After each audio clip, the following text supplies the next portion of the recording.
And we are back with the third segment of the GSMC Basketball Podcast presented by the GSMC Sports Network. And in this third segment, we are going to be talking about the Mavericks tying the series in Oklahoma and basically like just my thoughts on the game and what I think happened, what went down.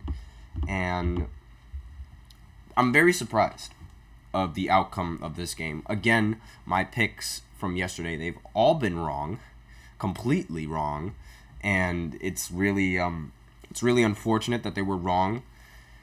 And I feel very, very disappointed in myself for picking the wrong teams yet again. I don't know why this always happens, but I always just have really, really bad picks, and I don't understand.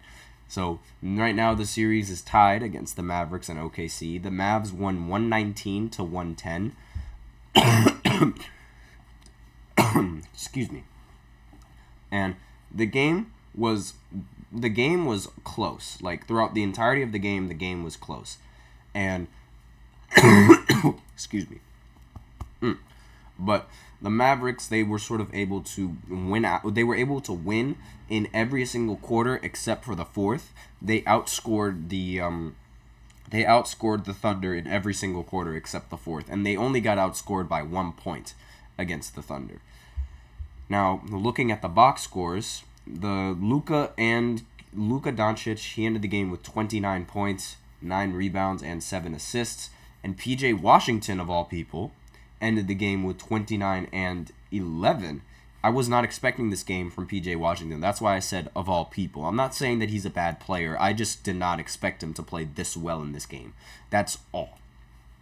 And he also shot 11 for 18 from the field and 7 for 11 from 3. So he was playing very, very well in this game. And Luka, he shot 11 for 21, 5 of 8 from 3. Much more efficient than the rest of the postseason that we saw from him. So maybe he found his shot again in the postseason. We'll have to see how this goes. Because if he found his shot, that's a serious, serious problem for OKC. Tim Hardaway Jr., he ended the game with 17 points, 6 of 10. Gafford ended the game with 13 points, 4 of 6. And Kyrie Irving, surprisingly, shot 2 of 8 from the field for 9 points. He did not play that well in this game, but it didn't really matter. And if he did play well, and if he hit a couple more shots, then maybe this would have been a blowout win for the Dallas Mavericks. And Derrick Jones Jr., he ended the game 3 of 12 from the field for 9 points. And Derek Lively ended the game 1 for 7 from the field with 2 points, excuse me.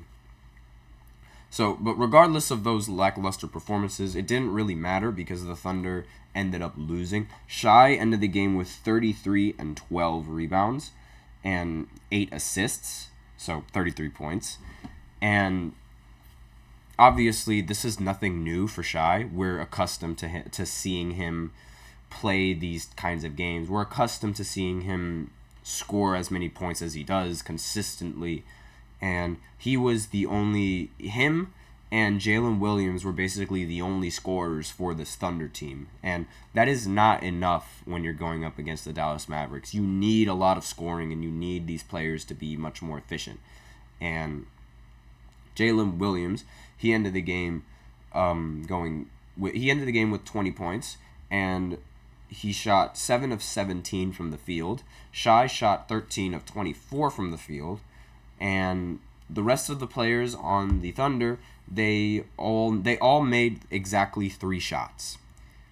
And that's you need a lot more production coming in from the rest of these players, and you need them to hit more shots much more efficiently rather than just having one player do all of the work. Because you're not going to win the playoffs by having one player do all of the work. There are very few people and very few teams that have gotten away with that. And so, just looking at the rest of the box scores, Aaron Wiggins 3 of 6, Lou Dort 3 of 8, Jalen Williams 3 for 6, and I don't mention this guy whatsoever, but Giddey 3 for 6 as well, 8 points. And I do have some notes on this game. So the big question that I have was, is Luka's shot back? Like, did he finally find his shot? Because if he found his shooting touch, that's a very, very big problem for the Thunder and something that they're going to have to look into the future and try to stop. And when Luka is on fire, it's very, very difficult for the team to lose. And especially when he plays like as good as we're used to seeing him play. I mean, 29 points, 10 rebounds, and 7 assists is almost average is an average Luka Doncic performance. So imagine if he has a good game where it's like he drops 40 on the Thunder. What are they gonna do then? And just looking at the rest of the notes that I had, I don't mention him often, but I sort of have to for this note. But Giddey, and the reason why I don't mention him is because of his little situation that he had off the court. I do not agree with it whatsoever. I'm not going to talk about it either. He was minus 20 tonight in the plus minus. The Mavs were able to find runs every single time he was on the court, and that's really, really bad. Where it's like you have a box plus minus of minus 20. That cannot happen, and it's really the Thunder, they might have to look into adjusting his minutes and maybe play him a little bit less, because it's a very odd coincidence that once he stepped on the court, every single time the Mavericks would go on runs. It just didn't make sense. So it was a big game for Shai, but OKC couldn't keep up with Dallas's offense tonight, and that's really the big difference maker coming in from here. So, and another big difference is the three-pointers. So Dallas shot 18 for 37 from 3, while the Thunder shot 10 for 30 from 3. And obviously, with all those three-pointers made, it's very, very difficult to come back.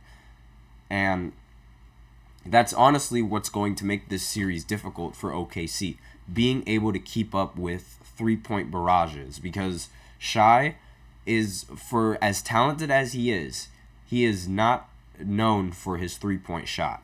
He is much more well known for his effective mid-range pull-up and his footwork, his floaters, everything else he's known for, because that's what Shai does. And his field goal percentage from the mid-range and how well he shoots from there is nothing to laugh at either. Like, it 100% works for him.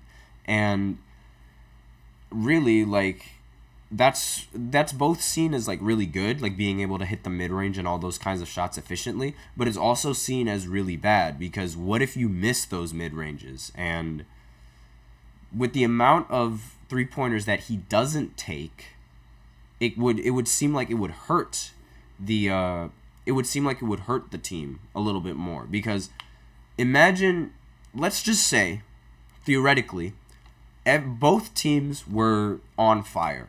Neither of the teams could miss a shot. Like, none of the teams could miss a shot. Like, in your head, imagine none of the teams can miss a shot. Shai gets his mid-range buckets, but then the Mavericks respond with three-pointers.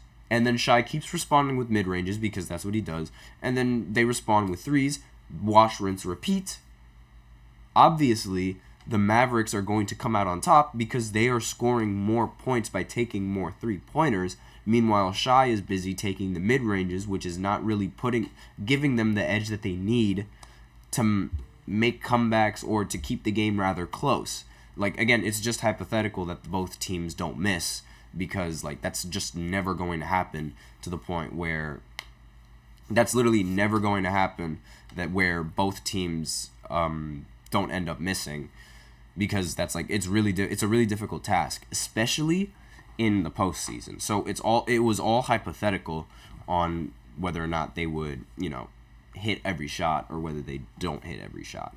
And again, like, if you just do the math, like, it's clear that the Mavericks would eventually come out on top, because again, both sides, they don't miss. One side is taking 2-pointers, one side is taking threes. Do the math. And that's going to be, I feel like that's going to be a very big problem for the Thunder. Now, granted, the entire team doesn't shoot mid-ranges like Shai does, but the entire team also doesn't take as many shots as Shai does. So two little factors that should be thought about when looking at this game. And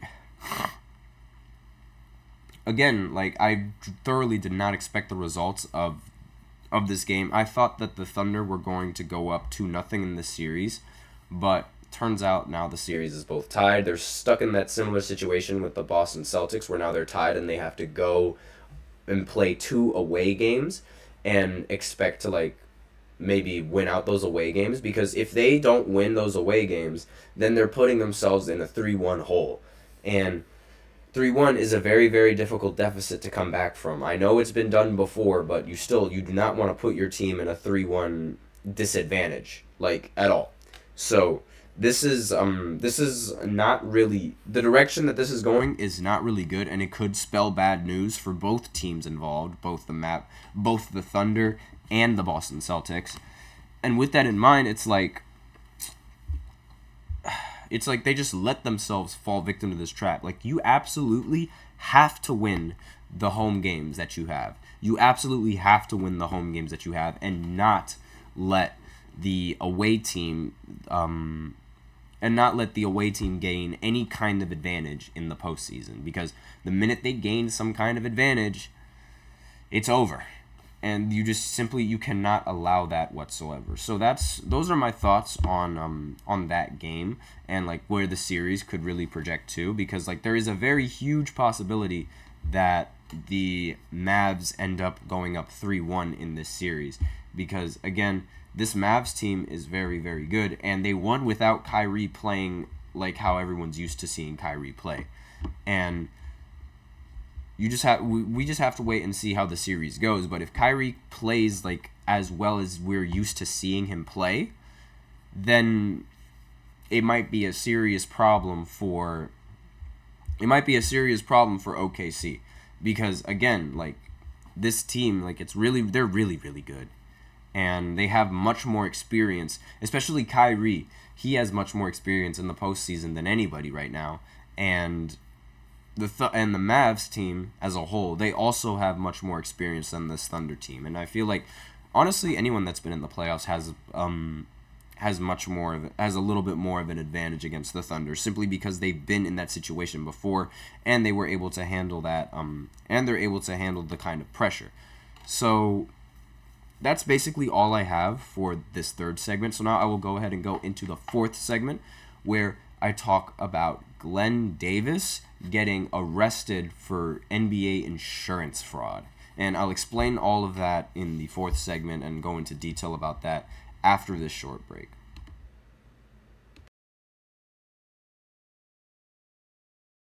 For the best and latest podcasts available anywhere, go to the podcast app on your cell phone and type in GSMC to access free content-rich podcasts on health and wellness, book reviews, sports, entertainment, relationships, social media, movies, technology, finance, and even weird news. Subscribe and download the GSMC Podcast Network's family of shows, available everywhere podcasts are found.